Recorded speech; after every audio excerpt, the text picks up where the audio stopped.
guys, so today I want to make a guide for you to help you fill up the Common Application so that you know how to fill it up, and I'm also going to give you some tips to increase your chances of getting into Ivy League, Stanford, MIT. Just to tell you, my name is Martin. I got into Harvard, Dartmouth, Rice, Yale in Singapore, Brown, and I think that's it. Yeah. And I was waitlisted at Columbia, UPENN, Duke. Can't remember, but yeah. So I'm just gonna help you out so you can get into these schools. So first of all, you gotta log into your Common App. You will see your dashboard. I already added Harvard University into my list. I'll remove it just to show you how to add universities. You'll go to My Colleges. You go to College Search. You enter the name, Harvard, for example. Here it is. So you check it and you add it. Okay, it's added. Now you go to My Colleges. You go to Dashboard. You can see it's here. Okay, that's how you add colleges. Now let's go to our Common App to see how you fill that up, okay? So the Common App is basically one form you send to all colleges with all of your information, including your grades, your personal essay, your education, blah, blah, family, activities, rating. And, well, there are also personalized supplements that each university requires that you send individually to the universities. You can do that in your dashboard. For example, here if you go to Harvard, it says writing supplement. That's only specific to Harvard. But the Common App is just the information that you send to every single college you apply to, so you don't have to fill it a bunch of times. Okay, so here's personal information. You put your name, middle name, last name, suffix if you have preferred name, your sex. If you want to share about your gender identity, you can do that. Your date of birth. Then you go here, you put your address and everything. Then you put your contact details, your phone number and all that. And you put your demographics. So you put your religion, if you're in the armed forces, if you're Hispanic or Latino, your ethnicity, or how you identify, and your geography, which is the country where you live, where you were born, the number of years you have lived in the U.S., the number of years you have lived outside of the U.S. So if you're an international student, you have to put that you have lived outside of the U.S. And even if you were born in the U.S., you have to put that you were born in the U.S., but that you have lived outside of the U.S. Because when they take that into account, they'll take you as an international student if you have completed your high school outside of the U.S. Okay. Now, language. Language is an important section. Normally, if you speak more than one language, it's much more beneficial for college admissions. So here you put the number of languages you're proficient in. And when they say proficient, I would advise to put if you have taken a year or more of that language. Or if you haven't taken a class, if you've self-studied it, you can put your language in there. If you can sort of speak a language or communicate in a language, then definitely put it there. Even if you might say, oh, but I don't really speak it. No, it's fine.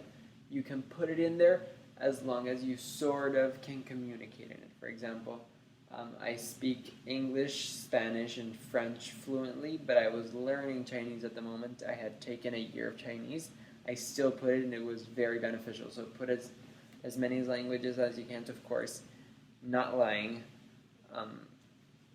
I would say I can sort of communicate in Chinese. I'm not advanced, but yeah.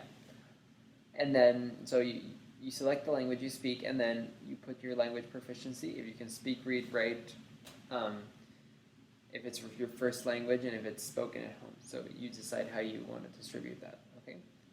Then citizenship.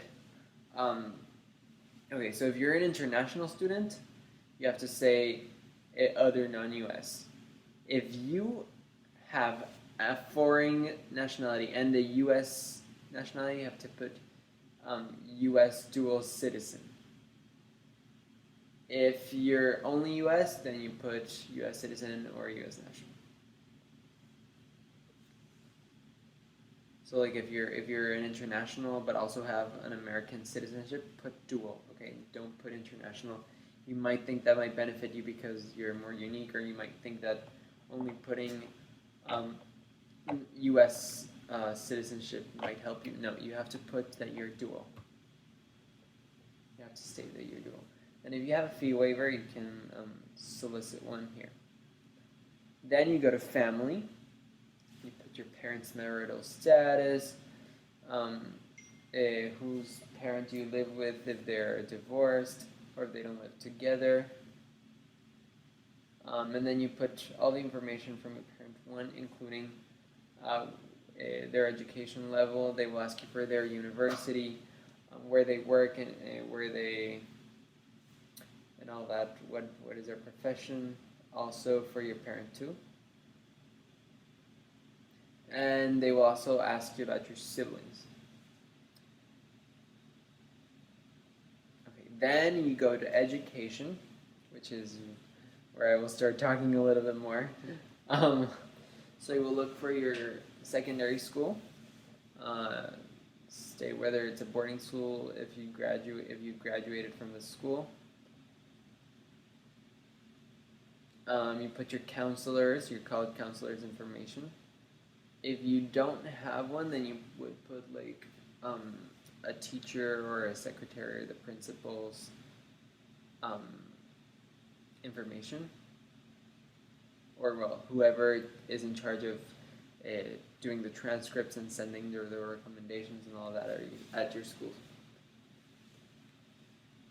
If you attended other secondary schools, then you have to list them in here. Okay, if you've ever taken coursework at a college or university, so if you do dual enrollment, you have to put it in this section. Also, if you've taken like a summer program that offers college credit, you also have to put the credit that you have received in this place. If you've taken, for example, college level courses online, they also count if they are issued by a certified university. So yeah, you put all that in there. Yeah. Now your grades. So you put your class size, your rank, which you have to ask your counselor, your GPA, the scale. So for example, some schools don't do a 4.0, they might have a 7. I think the IB program schools have it like that.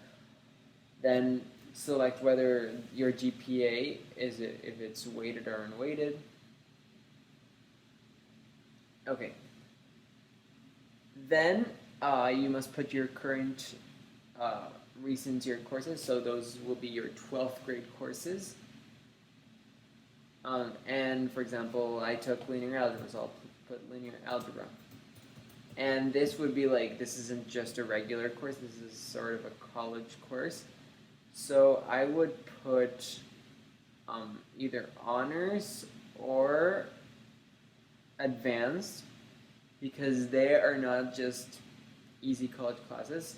If you have like algebra 2, if it's regular algebra, yeah, you'll put just regular. If it's an honors class, you'll put honors. If it's AP something, you put advanced placement. If it's IB something or A level, you'll find the category for that. But if it's like, for example, some schools have these like more advanced electives, I would put either advanced for that class. For example, multivariable calculus for people that already took calculus BC and all that.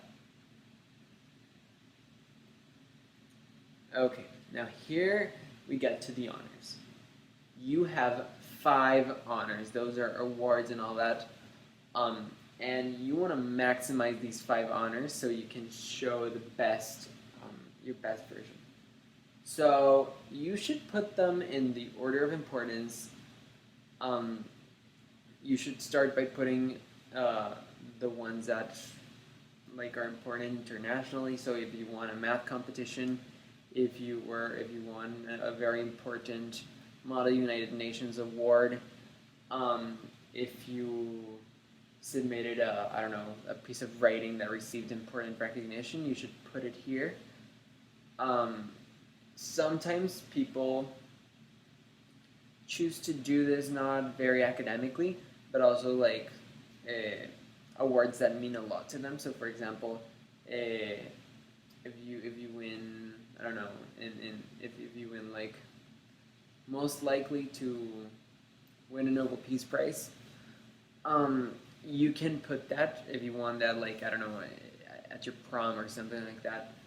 You can put that for the honors, but I would highly recommend you to put it only if you write an essay that will sort of support or explain why that award is important to you. If you put it just because, oh yeah, cool, that's my award, then they maybe won't get why it's so important to you. If you win, like, I don't know, a math Olympiad or something like that, you put it there, you might not necessarily have to write, oh, why it matters to you. Well, it's just simply a great achievement, right? So put them in order of importance to you. For you, sorry. And try to keep like the international ones higher. For example, if you don't find, if you run out of awards because, I mean, come on, we're high school students. It's very difficult to find these awards or to get them. Then you can put stuff like the Honor Society and stuff like that, which probably everybody has. But if you can find other awards that are more unique to yourself, I would advise you to put these and exclude the Honor Society because, I mean, unless you're very involved in it, it's sometimes it doesn't show a significant like meaning or significant commitment from students. Okay, then if somebody is giving you like assistance with your application, so like if you hired a college counselor, you would put it there. And then future plans.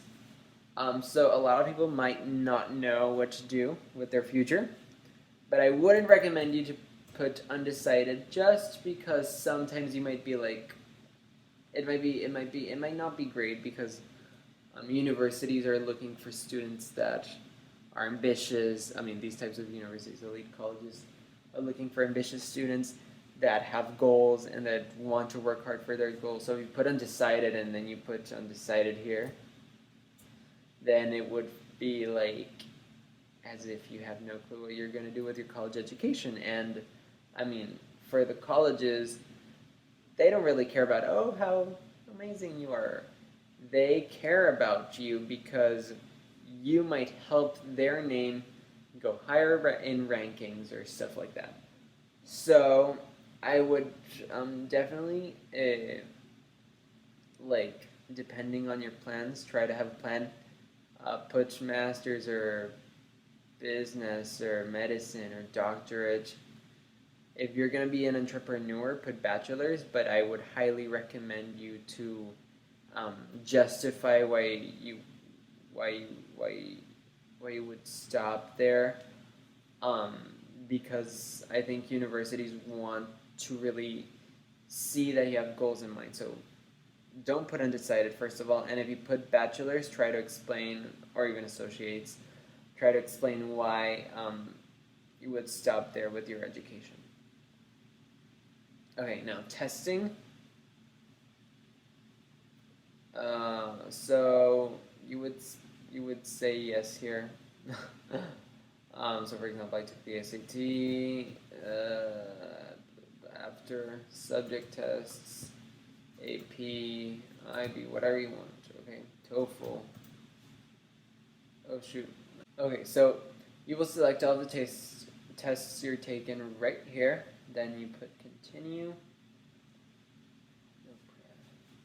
So, for example, the ACT tests, you want to report everything you've had, although you would select your highest score in each sitting, so you can have like your super score. The same applies for the SAT. Okay, so you want to specify like the number of SAT subject tests you want to report. So like the amount of subject tests you've taken. Of course, you don't have to report all of them. You can report just the ones you want. I would recommend you, of course, first of all, it depends on the requirements of the universities you're applying to. Some universities, like Harvard, require a math subject test and a science. I can't even remember. Anyway, I know MIT requires like a science and a math subject test. So like you have to submit those. I would recommend you to submit like the higher scores. If you have more than a 700, that would be better.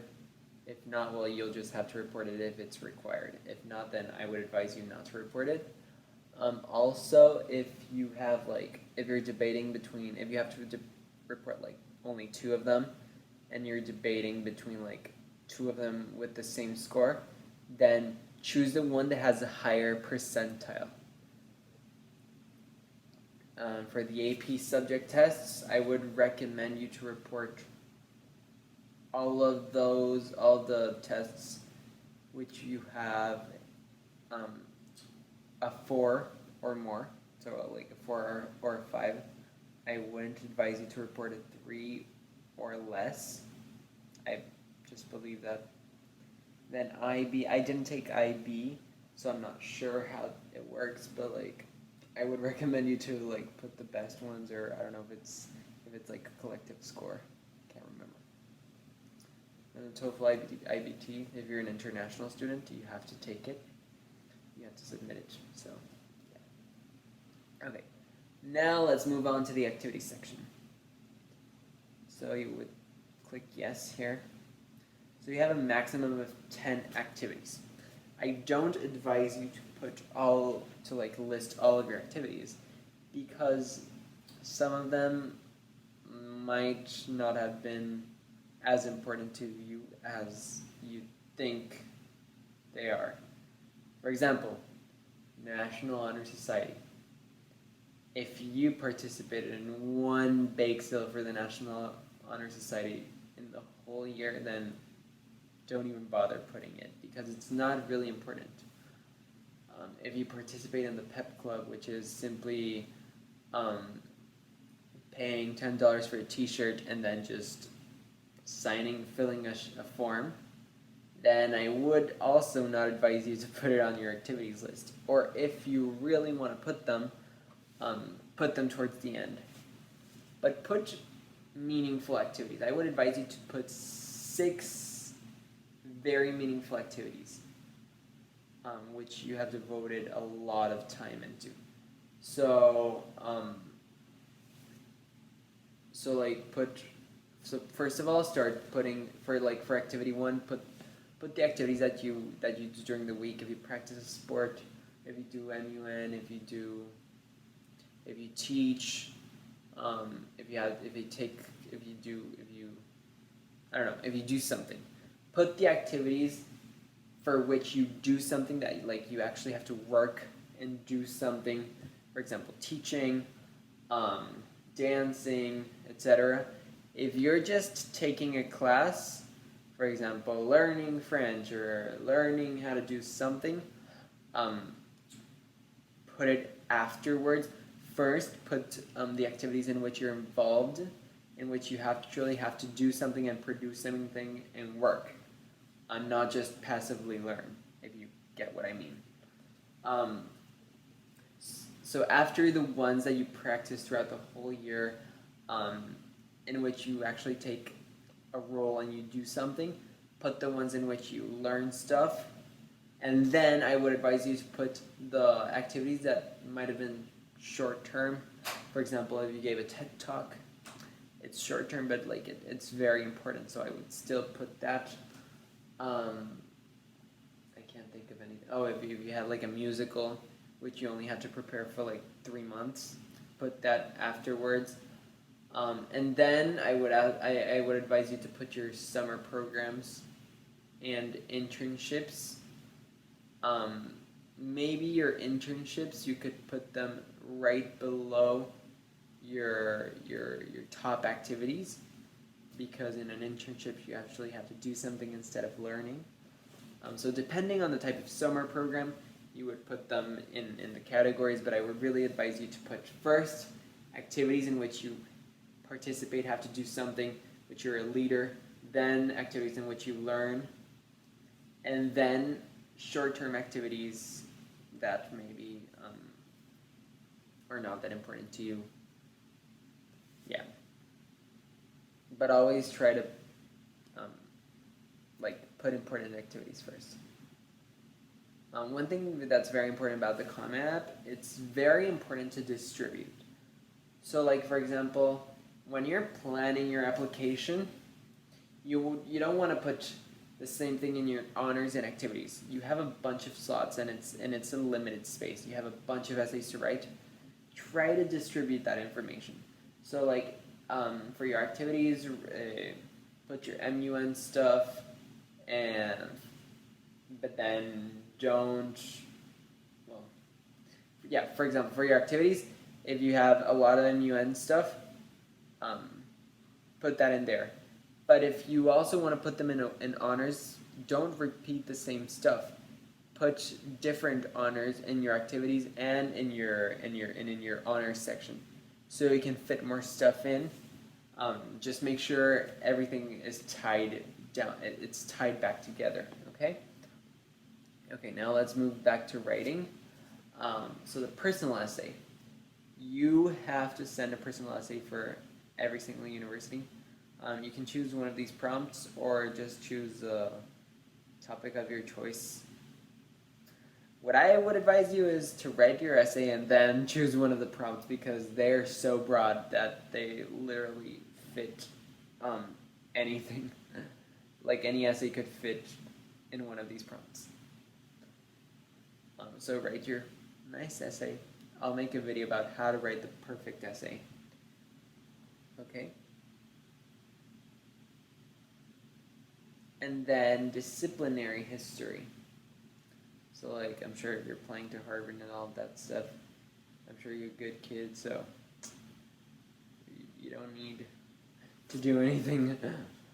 And then there's this additional information section, which is just more space to provide some information. So if you have this space, use it, because it's yours to use. It's 650 words. You could write a whole nother essay. You could write, I don't know, a list of books you've read. I don't know, stuff you do, a description for something, an academic essay. Well, it'd be short for an academic essay. But you have more information here, more space to put information, so use it, really. Do not send your application with this additional information section blank, okay? So perfect, you're done with your Common App. Now let's go to My Colleges to check Harvard University to see what they ask. So questions, as preferred start term. Well, depending on the start term, you'll choose that. Admissions plan. If you want to have a better chance, apply early action. It has like a 5% more acceptance rate. If you want to live on campus or off campus, if you need financial aid, if you want to send supplementary material.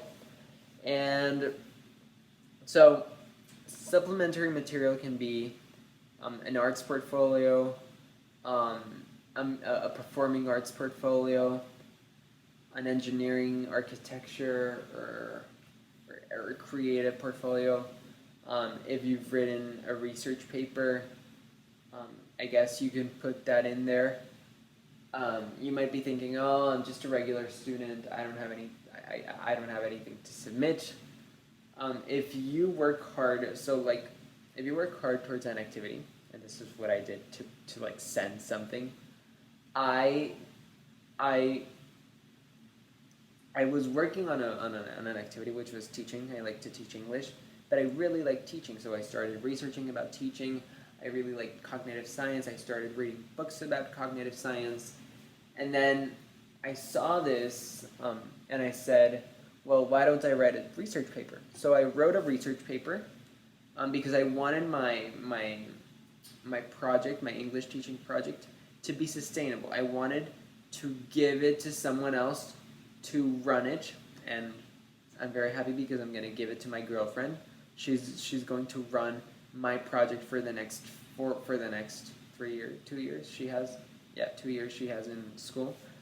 And what I did was I wrote a guide for her to run the project with all the research that I did, so she knows like how to build a curriculum, how to write activities, how to write worksheets, how to develop the activities, what types of activities to create, how to write challenging problems that are within the zone of proximal development. So all of that you can do. So for example, if you have a really important activity, I would recommend you to write a guide for the next leader, which is what I did.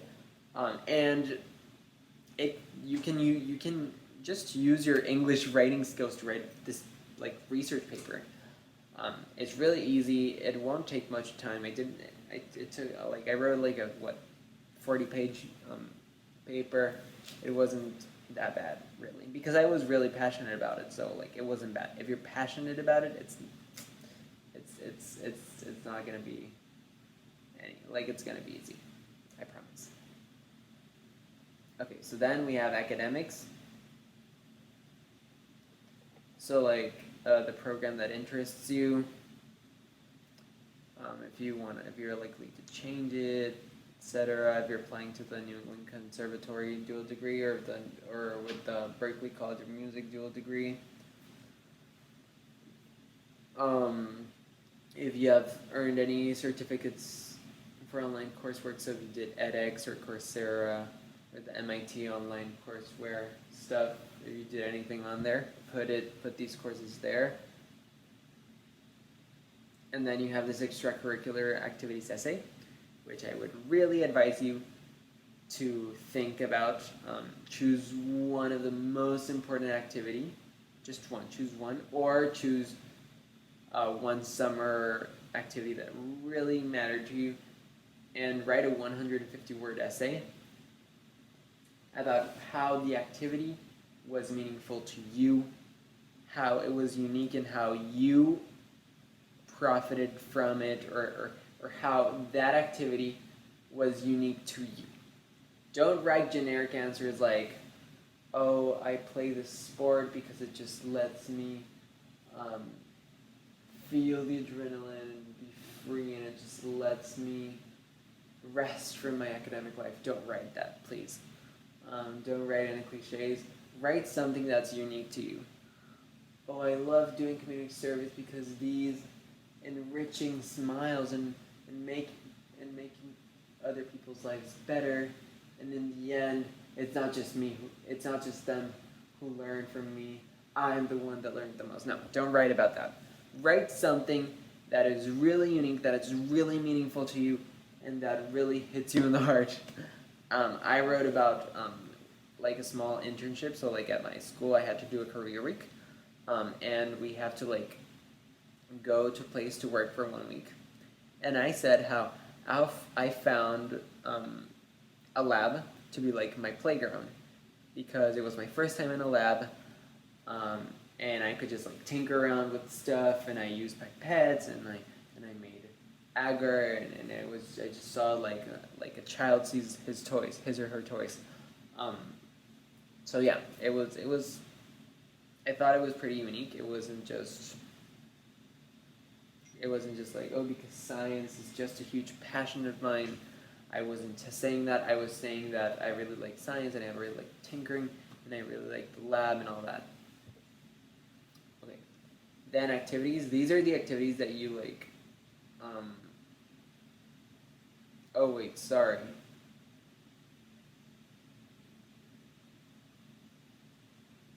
Oh wait, no, never mind. No, activities. These are the activities that you want to participate at Harvard if you're admitted to Harvard.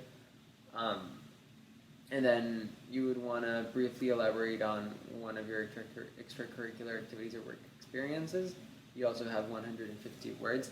So I would advise you to write this essay as just like the other one. Choose another very important activity and write a unique essay about it. Now, contacts. If you applied to Harvard already, you need to put that. If you go to summer school, if you did all that, and then list the people that you know that are like associated with Harvard. So if your legacy, if you have a sibling, if your parents went to Harvard, if your parents worked at Harvard, if you know your uncle or your cousin or your second cousin once removed who worked at Harvard or went to Harvard, put all of them in there, just in case. Then other information, list like where you've lived. I don't know why they asked that. And then finally, if you're a student applying from outside of the US and Canada, you need to fill this up because it's about your like interview.